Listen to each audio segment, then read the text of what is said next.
What keeps you up at night? Unfortunately, there's cases that we're not able to close and they're still open, and those haunt me. The next thing I know, I see my son laying on Tuller on the ground, shot in his throat and in his chest. To me, I felt that was overkill.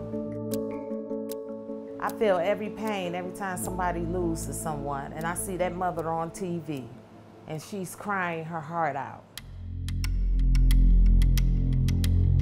Anytime we lose a member of our community, it's tragic. Oftentimes, there's no real reason that these things are happening. What it takes to close a homicide case today is very different than what it was even 10 years ago. Every law enforcement agency wants to clear as many homicides as possible. The clearance rate is just simply the percentage of reported homicides that arrests have been made.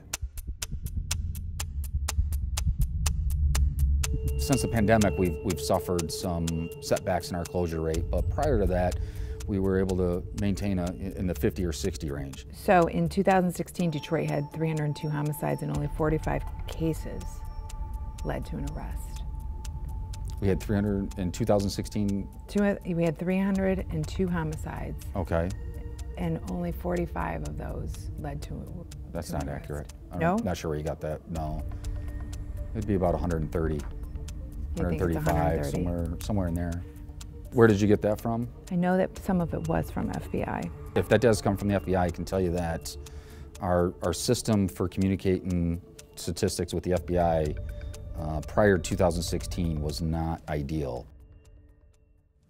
You know, policing right now, it needs to re-image and rebrand, and that starts with community transparency. When a homicide occurs, one of the first things outside of processing the homicide scene is that investigators do what's called a neighborhood canvass. We've established trust with the community, and when you do that, they are willing to help you. And when they're willing to help you, you're able to close cases. My community knows who did this. And they know who I'm talking to. They know, but they still not gonna say anything to me.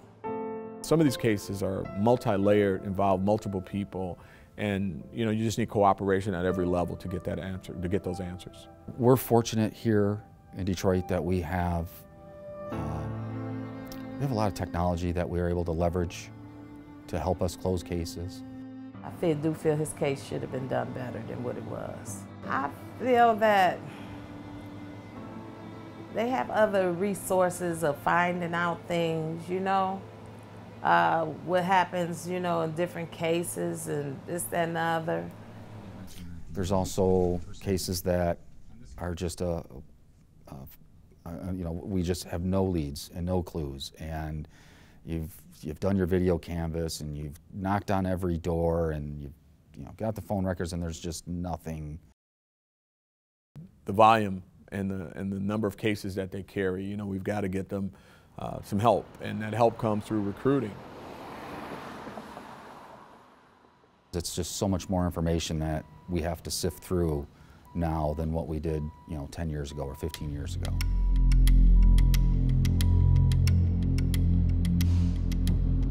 What we need violent crime to be reduced. That's the single best cure for our closure rate. All I know is that I needed the help. I don't feel that he should have been a statistic. Our detectives, they become so engaged with the family that they bear the burden of the grief that they're suffering. They never heal from it. It's like a void. I try not to show my hurt on the outside, but I hurt in the inside.